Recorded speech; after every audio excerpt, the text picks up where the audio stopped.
அன்பான இறைமக்களே, உங்கள் அனைவரையும் நம் ஆண்டவராகிய இயேசு கிறிஸ்துவின் நாமத்தினால் வாழ்த்துகிறேன். நேற்றைய தினத்துல மக்கள் தங்களுடைய பெயர்களை நிலைத்திருக்க வேண்டும் என்பதற்காக பாபேல் கோபுரத்தை கட்டினார்கள். ஆனால் ஆண்டவர் அவர்கள் மத்தியில் வந்து அவருடைய மொழிகளில் குழப்பங்களை ஏற்படுத்தினார். அதனால் மக்கள் உலகம் முழுவதும் சிதறுண்டு போனார்கள் என்று பார்த்தோம். அதன் பிறகு சேமின் வழிமரபில் வந்த தேராகு, தேராகின் மகன் அப்ராம் மற்றும் அவருடைய குடும்பத்தாரை பார்த்தோம். இன்று திருவிவிலிய வாசிப்பு திட்டத்தின் 4ஆம் நாள். இன்று நாம் வாசித்து அறிய இருக்கிற விவிலிய பகுதி தொடக்க நூல் அதிகாரம் 12 முதல் 15 வரை. முதலில் ஒரு சிறிய விளக்கத்தை பார்த்துவிட்டு அதன் பிறகு அதிகாரங்களை வாசித்துவிட்டு கடைசியாக சிறிய ஜெபத்தோடு முடிப்போம். அதிகாரம் 12இல் ஆண்டவர் முதன்முறையாக அப்ராமுக்கு ஆசி வழங்குகிறார். அவர் சொல்லுகிறார், நீ உன் தந்தை வீட்டிலிருந்து புறப்பட்டு உனக்கு நான் காண்பிக்கும் நாட்டிற்கு செல். அங்கே நான் உன்னை பெரிய இனமாக்குவேன், உனக்கு ஆசி வழங்குவேன், உன் பெயரை சிறப்புற செய்வேன், நீயே ஆசியாக விளங்குவாய். உனக்கு ஆசி கூறுவோருக்கு நானும் ஆசி கூறுவேன், உன்னை சபிப்போரை நானும் சபிப்பேன். உன் வழியாக மண்ணுலகில் மக்களினங்கள் அனைத்தும் ஆசி பெறும் என்று ஒரு பெரிய வாக்குறுதியை ஆண்டவர் கொடுக்கிறார். ஆண்டவர் இந்த வாக்கு கொடுக்கும்போது ஆபிராம் காரானில் வாழ்ந்து வருகிறார். அவர் அங்கு செழிப்பான வாழ்க்கை வாழ்கிறார். அவரிடம் நிறைய வேலையாட்களும் கால்நடைகளும் இருக்கிறது. ஆனாலும் ஆண்டவர் கூறினார் என்ற வார்த்தைக்கு கீழ்ப்படிந்து அவர் அந்த இடத்தை விட்டு கானானுக்கு புறப்பட்டு செல்கிறார்.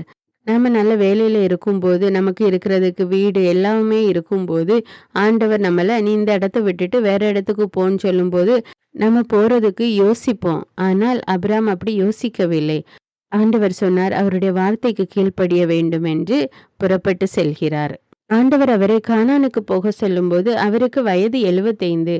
ஆனால் அவர் கானானை சென்றடையவில்லை, நெகேபு நோக்கி சென்றார். நெகேபில் அவர் இருக்கும்போது அங்கு கொடிய பஞ்சம் வந்தது. அந்த நேரத்துல எகிப்து நாடு தான் மிகவும் பலம் நிறைந்த நாடாக இருந்தது. அங்க போனா எப்படி இந்த பஞ்சத்திலிருந்து தப்பிச்சிடலாம் அப்படின்னு அப்ரஹாம், லோத்து மற்றும் அவருடைய குடும்பத்தார் எல்லோரும் எகிப்துக்கு போறாங்க.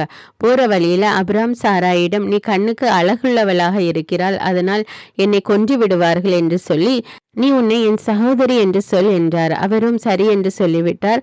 அதுபோல சாராயை பார்வோனின் அரண்மனைக்கு அழைத்து சென்றார்கள். அப்பொழுது ஆண்டவர் அதை பார்த்து பார்வோனையும் அவனுடைய குடும்பத்தாரையும் கொடிய கொள்ளை நோயினால் தாக்கினார். உடனே பார்வோன் அப்ராமையும் சாராயும் அவர்களுக்குரிய எல்லாவற்றோடு அங்கிருந்து அனுப்பிவிட்டான். 13வது அதிகாரத்திலே லோத்தும் அப்ரஹாமும் எகிப்திலிருந்து வரும்போது அவர்களிடம் நிறைய கால்நடைகளும் விலங்குகளும் இருந்தன. அப்பொழுது அந்த கால்நடைகளை மேய்ப்பவர்களுக்கு இடையில சண்டை வந்து கொண்டிருந்தது. அதனால அப்ராமும் லோத்தும் பிரிவதென்று முடிவெடுத்தார்கள். அப்பொழுது அப்ராம் லோத்துட்ட, நீ உனக்கு எங்க போகணுமோ போ, உனக்கு எதிர்பக்கத்துல நான் போகிறேன் என்று சொன்னார். அதே போல லோத்தும் வானத்தை உயர்ந்து பார்த்து சோதோம் கொமோரா நல்ல செழிப்பான நாடாக அவருக்கு தெரிந்தது. உடனே அவர் சோதோம் கொமோரோவை நோக்கி சென்றார்.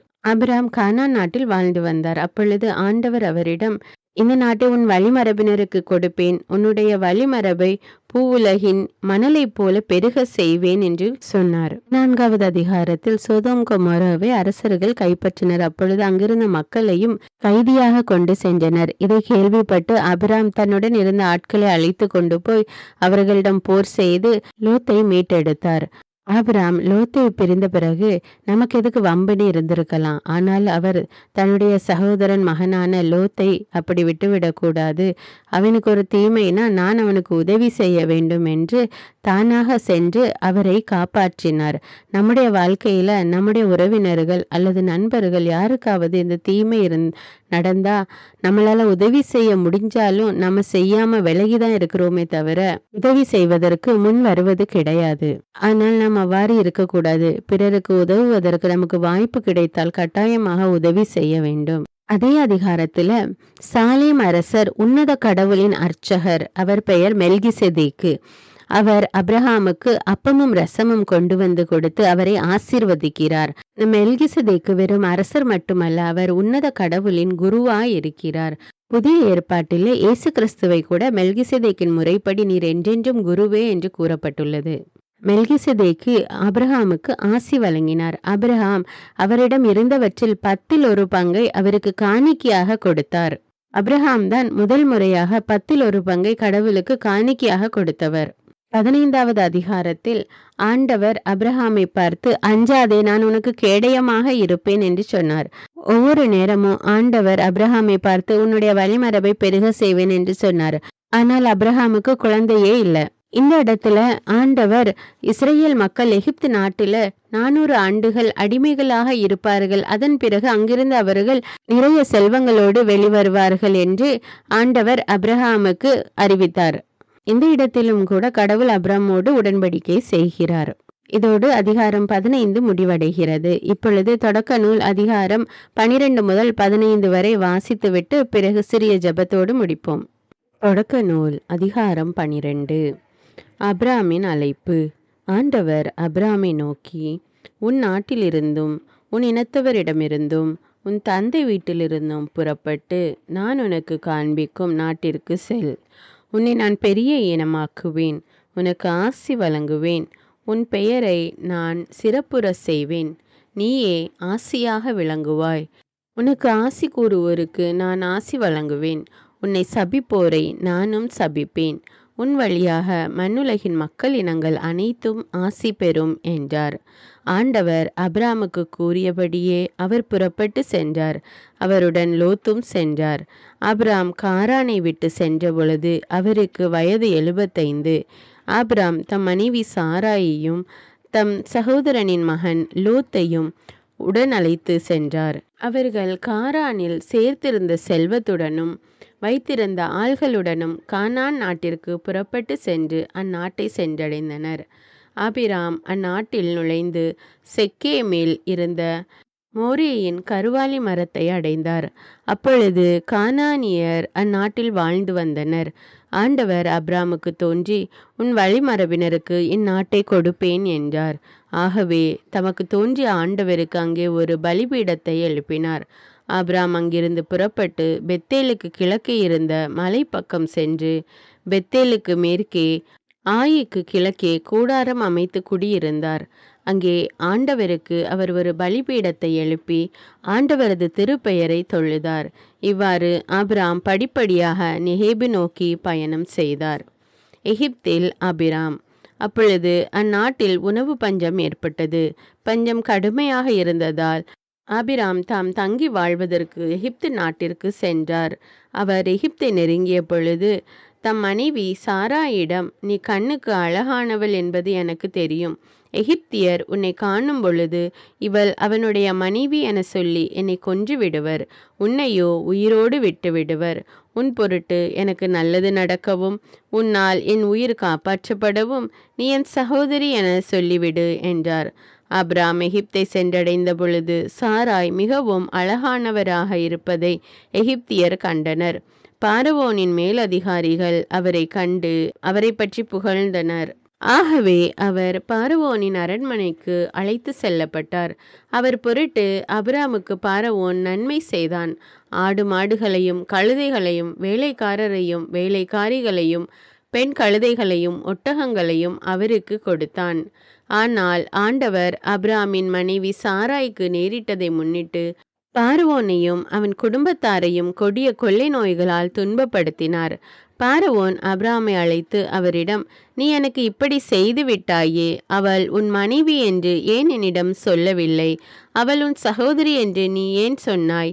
அதனால்தான் நான் அவளை என் மனைவியாக எடுத்துக்கொண்டேன். இப்பொழுதே உன் மனைவியை கூட்டிக் கொண்டு புறப்படு என்றான். பின்னர் பார்வோன் தன் ஆள்களுக்கு கட்டளையிட அவர்கள் அவரை அவர் மனைவியுடன் அவருக்குரிய எல்லாவற்றுடனும் அனுப்பிவிட்டனர். தொடக்க நூல் அதிகாரம் 13. ஆபிராம் லோத்து பிரிதல். ஆகவே ஆபிராம் தம் மனைவியுடனும் தமக்குரிய எல்லாவற்றுடனும் எகிப்திலிருந்து நெகேபை நோக்கி சென்றார். அவருடன் லோத்தும் சென்றார். அப்பொழுது ஆபிராம் கால்நடைகளும் வெள்ளியும் தங்கமும் கொண்ட பெரிய செல்வராக இருந்தார். நெகேபிலிருந்து பெத்தேல் வரை படிப்படியாக பயணம் செய்து பெத்தேலுக்கும் ஆயிக்கும் இடையே முதலில் தம் கூடாரம் இருந்த அதே இடத்தை அடைந்தார். தாம் முதலில் பலிபீடம் அமைத்திருந்த இடத்தை அடைந்து அங்கே அவர் ஆண்டவரது திருப்பெயரை தொழுதார். அப்ராமுடன் சென்ற லோத்துக்கும் ஆட்டு மந்தைகளும் மாட்டு மந்தைகளும் கூடாரங்களும் இருந்தன. அவர்கள் சேர்ந்து வாழ்வதற்கு இடம் போதவில்லை. அவர்களுக்கு மிகுதியான உடைமைகள் இருந்ததால் அவர்களால் சேர்ந்து வாழ முடியவில்லை. ஆபிராமின் கால்நடை மேய்ப்போருக்கும் லோத்தின் கால்நடைகளை மேய்ப்போருக்கும் இடையே தகராறு ஏற்பட்டது. அப்பொழுது கானானியரும் பெரிசியரும் அந்நாட்டில் வாழ்ந்து வந்தனர். ஆபிராம் லோத்தை நோக்கி, எனக்கும் உனக்கும் உன் ஆள்களுக்கும் இடையே பூசல் ஏற்பட வேண்டாம், ஏனெனில் நாம் உறவினர். நாடு முழுவதும் உன் கண்முன் இருக்கின்றது அல்லவா? என்னிடமிருந்து பிரிந்து செல்லும்படி கேட்டுக்கொள்கிறேன். நீ இடப்பக்கம் சென்றால் நான் வலப்பக்கம் செல்வேன், நீ வலப்பக்கம் சென்றால் நான் இடப்பக்கம் செல்வேன் என்றார். லோத்து கண்களை உயர்த்தி எங்கும் நீர்வளம் சிறந்திருந்த யோர்தானின் சுற்றுப்பகுதியை கண்டார். சோகார் வரை அப்பகுதி ஆண்டவரது தோட்டம் போலும் எகிப்து நாட்டை போலும் இருந்தது. சோதோம் கொமோராவை அவர் அழிப்பதற்கு முன் அது அவ்வாறிருந்தது. லோத்து யோர்தான் சுற்றுப்பகுதி முழுவதையும் தேர்ந்து கொண்டு கிழக்கு பக்கமாய் பயணமானார். இவ்வாறு ஒருவர் ஒருவரிடமிருந்து பிரிந்தனர். ஆபிராம் கானான் நாட்டில் வாழ்ந்து வந்தார். லோத்து யோர்தான் சுற்றுப்பகுதியிலிருந்து நகரங்களில் வாழ்ந்து வந்தார். இறுதியில் சோதோமுக்கு அருகில் கூடாரம் அமைத்து கொண்டார். ஆனால் சோதோமின் மக்கள் ஆண்டவருக்கு எதிரான மிக கொடிய பாவிகளாக இருந்தனர். ஆபிராம் எபிரோனில் குடியேறல். லோத்து ஆபிராமிடமிருந்து பிரிந்த பின் ஆண்டவர் ஆபிராமை நோக்கி, நீ இருக்கும் இடத்திலிருந்து உன் கண்களை உயர்த்தி வடக்கே தெற்கே கிழக்கே மேற்கே பார். ஏனெனில் நீ காணும் இந்த நாடு முழுவதையும் உனக்கும் உன் வழிமரபினருக்கும் என்றென்றும் கொடுக்கப் போகிறேன். உன் வழிமரபினரை பூவுலகின் மண்ணை போல பெருக செய்வேன். ஆகவே பூவுலகின் மணலை ஒருவன் எண்ண முடியுமானால் உன் வழிமரபினரையும் எண்ணலாம். நீ எழுந்து இந்நாட்டின் நெடுகிலும் குறுக்கிலும் நடந்து பார், ஏனெனில் இதை நான் கொடுக்க போகிறேன் என்றார். ஆகவே ஆபிராம் தம் கூடாரத்தை பிரித்து கொண்டு எபிரோனிலிருந்து மம்ரே என்ற கருவாலி மரத்தோப்பருகில் வந்து வாழ்ந்தார். அங்கே ஆண்டவருக்கு ஒரு பலிபீடம் எழுப்பினார். தொடக்க நூல் அதிகாரம் 14. ஆபிராம் லோத்தை மீட்டல். அம்ராபால் சினையார் அரசனாகவும், அரியோக்கு எல்லாசரின் அரசனாகவும், கெதர்லகுமோர் ஏலாமின் அரசனாகவும், தீதால் கோயிமின் அரசனாகவும் இருந்த பொழுது அவர்கள் சோதோம் அரசன் பெரா, கொமோரா அரசன் பெர்சா, அதிமா அரசன் சினாபு, செபோயிம் அரசன் செமையேர், பேலா அரசன் சோவார் ஆகியோருக்கு எதிராக போர் தொடுத்தனர். அவர்கள் அனைவரும் இப்பொழுது உப்புக்கடலாக இருக்கும் சித்தீம் பள்ளத்தாக்கில் ஒன்று திரண்டனர். 12 ஆண்டுகள் அவர்கள் கெதர்லகோமோருக்கு பணிந்திருந்தனர். ஆனால் 13ஆம் ஆண்டில் அவனுக்கு எதிராக கிளர்ச்சி செய்தனர். ஆனால் 14ஆம் ஆண்டில் கெதர்லகோமரும் அவனுடன் இருந்த அரசர்களும் வந்து அஸ்தரோத்து கர்ணையுமிலிருந்து ரபாயியரையும், காமிலிருந்து சூசியரையும், சாவே கிரியாத்திமிலிருந்து ஏமியரையும், சேயீர் மலைப்பகுதியிலிருந்து ஊரியரையும், பாலை நிலத்தின் எல்லையில் இருந்த எல்பாரான் வரை துரத்தி சென்று முறியடித்தனர். அவர்கள் திரும்பும் வழியில் காதேசு என்ற என்மிட்சுபாற்றுக்கு வந்து அமலேக்கியரின் நாடு முழுவதையும் அச்சோன் தாமாரில் வாழ்ந்த எமோரியரையும் அழித்தனர். அப்பொழுது சோதோம் அரசனும் அதிமா அரசனும் செபோயிம் அரசனும் பேலா அரசன் சோவாரும் சென்று ஏலாம் அரசன் கெதர்லகுமோருடன், கோயிம் அரசன் திதாலுடனும், சினையார் அரசன் அம்ரபாலுடனும், எல்லாசர் அரசன் அரியோக்குடனும் ஆக 4 அரசர்கள் 5 அரசர்களுக்கு எதிராக சித்திம் பள்ளத்தாக்கில் போர் தொடுத்தனர். இந்த சித்திம் பள்ளத்தாக்கில் கீழ்குழிகள் மிக பல இருந்தன. சோதோம் அரசனும் கொமோரா அரசனும் தப்பி ஓடிய பொழுது அவற்றினுள் விழுந்தனர். மற்றவர்கள் தப்பி பிழைப்பதற்கு மலையை நோக்கி ஓடினர். வெற்றி பெற்றவர்கள் சோதோம் கொமோராவில் இருந்த செல்வங்கள், உணவு பண்டங்கள் அனைத்தையும் கவர்ந்து கொண்டு அங்கிருந்து வெளியேறினர். அவர்கள் சோதோமில் வாழ்ந்த ஆபிராமின் சகோதரன் மகனான லோத்தையும் அவன் செல்வங்களையும் கவர்ந்து கொண்டு சென்றனர். தப்பி வந்த ஒருவன் எபிரேயனான ஆபிராமிடம் இச்செய்தியை அறிவித்தான். அப்பொழுது ஆபிராம் எசுகோல், ஆனேர் ஆகியோரின் சகோதரனான மம்ரே என்ற எமோரியனின் கருவாலி மரத்தோப்பில் வாழ்ந்து வந்தார். அவர்கள் ஆபிராமுடன் உடன்படிக்கை செய்து கொண்டவர்கள். தம் உறவினர் கைதியாக கொண்டு செல்லப்பட்டார் என்பதை கேள்வியுற்றதும் ஆபிராம் தம் வீட்டில் பிறந்து வளர்ந்த பயிற்சி பெற்ற 318 பேரை திரட்டி கொண்டு தான் வரை அவர்களை துரத்தி சென்றார். அவரும் அவர் ஆள்களும் அணி அணியாக பிரிந்து இரவில் அவர்களை தாக்கி தோற்கடித்தனர். தமஸ்குக்கு வடக்கே இருக்கும் ஓபா வரை அவர்களை துரத்தி சென்றனர். அவர் எல்லா செல்வங்களையும் மீட்டு கொண்டு வந்தார். தம் உறவினரான லோத்தையும் அவர் செல்வங்களையும் பெண்களையும் ஆள்களையும் மீட்டு கொண்டு வந்தார். அபிராமுக்கு மெல்கிசதேக்கின் ஆசி. அபிராம் கெதர்லகோமோரையும் அவனுடன் இருந்த அரசர்களையும் முறியடித்து திரும்பிய பொழுது அரசர் பள்ளத்தாக்கு என்ற சாவே பள்ளத்தாக்கில் அவரை சந்திக்க சோதோம் அரசன் வந்தான். அப்பொழுது சாலேம் அரசர் மெல்கிசதேக்கு அப்பமும் திராட்சை ரசமும் கொண்டு வந்தார். அவர் உன்னத கடவுளின் அர்ச்சகராக இருந்தார். அவர் அபிராமை வாழ்த்தி, விண்ணுலகையும் மண்ணுலகையும் தோற்றுவித்த உன்னத கடவுள் அபிராமிற்கு ஆசி வழங்குவாராக.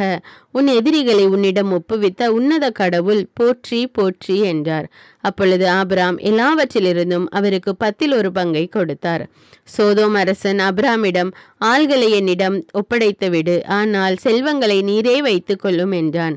அதற்கு ஆபிராம் சோதோம் அரசனிடம், விண்ணுலகையும் மண்ணுலகையும் தோற்றுவித்த உன்னத கடவுளாகிய ஆண்டவருக்கு ஆணையிட்டு கூறுகிறேன், நான் தான் ஆபிராமை செல்வன் ஆக்கினேன் என்று நீர் சொல்லாதபடி உமக்குரிய அனைத்திலிருந்தும் ஒரு நூல் துண்டையோ காலணி வாரையோ நான் எடுத்துக்கொள்ள மாட்டேன்.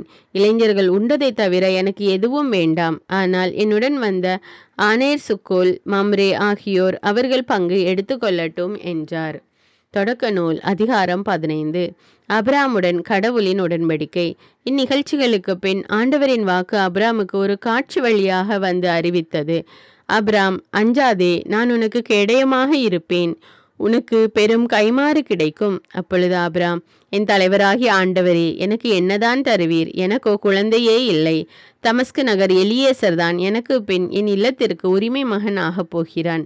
நீர் எனக்கு குழந்தை ஒன்றும் தராததால் என் வீட்டு அடிமை மகன் எனக்கு பின் உரிமையாளன் ஆகப் போகிறான் என்றார். அதற்கு மறுமொழியாக, இவன் உனக்கு பின் உரிமையாளன் ஆக மாட்டான், ஆனால் உனக்கு பிறப்பவனே உனக்கு பெண் உரிமையாளன் ஆவான் என்று அபிராமுக்கு ஆண்டவரின் வாக்கு அருளப்பட்டது. அப்பொழுது ஆண்டவர் அபிராமை வெளியே அழைத்து வந்து, வானத்தை நிமிர்ந்து பார், முடியுமானால் விண்மீன்களை எண்ணிப்பார், இவற்றைப் போலவே உன் வழிமரபினரும் இருப்பர் என்றார். அபிராம் ஆண்டவர் மீது நம்பிக்கை கொண்டார். அதை ஆண்டவர் அவருக்கு நீதியாக கருதினார். ஆண்டவர் அபிராமிடம், இந்நாட்டை உனக்கு உரிமை சொத்தாக அளிக்க உன்னை கல்தேயரின் ஊர் என்ற நகரிலிருந்து இங்கு அழைத்து வந்த ஆண்டவர் நானே என்றார். அதற்கு அபிராம், என் தலைவராகிய ஆண்டவரே, இதை நான் உரிமையாக்கிக் கொள்வேன் என்பதை எப்படி தெரிந்து கொள்வேன் என்றார். ஆண்டவர் அபிராமிடம், 3 வயதுள்ள இளம்பசு, 3 வயதுள்ள வெள்ளாடு, 3 வயதுள்ள செம்மறியாடு, ஒரு காட்டுப்புறா, ஒரு மாடப்புறா ஆகியவற்றை என்னிடம் கொண்டு வா என்றார். அபிராம் இவற்றையெல்லாம் அவரிடம் கொண்டு வந்து அவைகளை 2 கூறுகளாக வெட்டி ஒவ்வொரு பகுதியையும் அதற்கு இணையான பகுதிக்கு எதிரெதிரே வைத்தார். ஆனால் பறவைகளை அவர் வெட்டவில்லை. துண்டித்த உடல்களை பறவைகள் தின்ன வந்த பொழுது அபிராம் அவற்றை விரட்டிவிட்டார். கதிரவன் மறையும் நேரத்தில் அபிராமுக்கு ஆழ்ந்த உறக்கம் வந்தது. அச்சுறுத்தும் காரிருள் அவரை சூழ்ந்தது. ஆண்டவர் அபிராமிடம், நீ உறுதியாக தெரிந்து கொள்ள வேண்டியது, உன் வழிமரபினர் வேறொரு நாட்டிற்கு பிழைக்க செல்வர். அங்கே அவர்கள் 400 ஆண்டுகள் அடிமைகளாக கொடுமைப்படுத்தப்படுவர். அவர்கள் அடிமை வேலை செய்யும் நாட்டிற்கு தண்டனை தீர்ப்பு வழங்குவேன். அதற்கு பின் மிகுந்த செல்வங்களுடன் அந்நாட்டை விட்டு அவர்கள் வெளியேறுவர். நீ மிகவும் முதிர்ந்த வயதில் அமைதியாக உன் மூதாதையரிடம் சென்ற பின் நல்லடக்கம் செய்யப்படுவாய். 4ஆம் தலைமுறையில் அவர்கள் இங்கே திரும்பி வருவர். ஏனெனில் எமோரியர் இழைக்கும் தீமை இன்னும் முழுமை அடையவில்லை என்றார். கதிரவன் மறைந்ததும் இருள் படர்ந்தது. அப்பொழுது புகைந்து கொண்டிருந்த தீச்சட்டி ஒன்றும் புகைந்து கொண்டிருந்த தீப்பந்தம் ஒன்றும் அந்த கூறுகளுக்கு இடையே சென்றன. அன்றே ஆண்டவர் அபிராமுடன் ஓர் உடன்படிக்கை செய்து எகிப்தில் உள்ள ஆற்றிலிருந்து யூப்ரதிசு பேராறு வரை உள்ள கேனியர், கெனிசியர், கத்மோனியர், இத்தியர், பெரிசியர், ரபாவியர், எமோரியர், கானானியர், கிர்காசியர், எபூசியர் ஆகியோர் வாழும் இந்நாட்டை உன் வழிமரபினருக்கு வழங்குவேன் என்றார். அன்பான இறைமக்களே, இன்றைக்கு நாம் வாசித்த இறை வார்த்தையிலிருந்து உங்களுக்கு தெரிந்த கருத்துக்களை எனக்கு கமெண்ட் செய்யுங்க. நானும் படித்து தெரிந்து கொள்வேன். இப்பொழுது ஜெபிப்போமா? அன்பின் பரலோக பிதாவே, உங்களுக்கு அரணும் கோட்டையுமான தேவனே, சதா காலங்களுக்கு ராஜாவாய் இருக்கிறவரே, உம்மை போற்றுகிறோம், உம்மை புகழ்கிறோம், உம்மை ஆராதிக்கிறோம், உமக்கு நன்றி கூறுகிறோம் அப்பா. இறை வார்த்தை வாசித்து தியானிக்க நீர் கொடுத்திருக்கிற வாய்ப்புக்காக நன்றி தேவனே. அபிராம் ஆண்டவருடைய வார்த்தைக்கு கீழ்ப்படிந்ததால் விசுவாசத்தின் தந்தையாக இருக்கிறார். நாங்களும் உம்முடைய வார்த்தைக்கு கீழ்ப்படிந்து நீர் எங்களுக்கு காட்டுகிற வழியிலே நடக்க எங்களுக்கு உதவி செய்யும் அப்பா. உம்முடைய குரலை கேட்க எங்களுக்கு ஞானத்தை தாரும் அப்பா. இறை வார்த்தையை வாசித்து அதை உள்ளத்தில் வைத்து தியானிக்கக்கூடிய மக்களாக எங்களை மாற்றும் தேவனே. அப்ரஹாமுக்கு ஆசி வழங்கிய தேவன் எங்களையும் எங்கள் குடும்பத்தாரையும் ஆசீர்வதியும் அப்பா. எங்களுடைய சந்ததிகளை ஆசீர்வதியும் ராஜா. ஆண்டவரே, எங்கள் குடும்பத்தார் ஒவ்வொருவரையும் உடைய சமூகத்திலே ஒப்பு கொடுக்கிறேன் தேவனே. இந்த காலை நேரத்திலே அவர்கள் ஒவ்வொருவரை நீர் தொட்டு ஆசீர்வதியும் அப்பா. அதிகாலையில் என்னை தேடுகிறவன் கண்டடைகிறான் என்று கூறியிருக்கிற தேவனே, இதோ காலை நேரத்திலே உடைய இறை வார்த்தையை வாசித்து ஜெபிக்க நீர் கொடுத்திருக்கிற வாய்ப்புக்காக நன்றி அப்பா. எங்கள் குடும்ப உறுப்பினர்கள் ஒவ்வொருவரையும் உடைய ரத்த கோட்டைக்குள்ளே வைத்து பாதுகாத்து கொள்ளும் தேவனே. அவர்கள் செய்கிற வேலைகளை ஆசீர்வதியும் அப்பா. போகிற இடங்களை பாதுகாத்து கொள்ளும் தேவனே. சந்திக்கிற மனிதர்களோடு நன்றாக புறவாட உதவி செய்யும் அப்பா. பேச வேண்டிய வார்த்தைகளை அவருடைய நாவிலே வையும் அப்பா. ஆண்டவரே, இன்னும் எவ்வளவோ தேவைகள். இந்த வருடமாவது எனக்கு ஒரு சொந்த வீடு கிடைக்காதா என்று ஏங்கி கொண்டிருக்கிற பிள்ளைகள் மீது இரக்கமாயிரும் அப்பா. அவர்களுக்கு ஒரு வீடு வாங்கி கொடும் தேவனே. கடன் பாரத்தினால் அவதிப்பட்டு கொண்டிருக்கிற பிள்ளைகள் மீது இரக்கமாயிரும் அப்பா. இந்த கடன் சுமையில் இருந்து விடுதலை கொடும் தேவனே.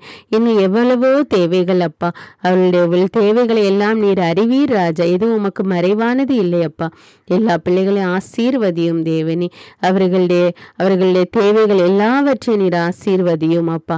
எல்லா துதிகான மகிமை உமக்கே செலுத்துகிறேன். இயேசுவின் இன்ப நாமத்தில் ஜெபிக்கிறேன். ஆமீன்.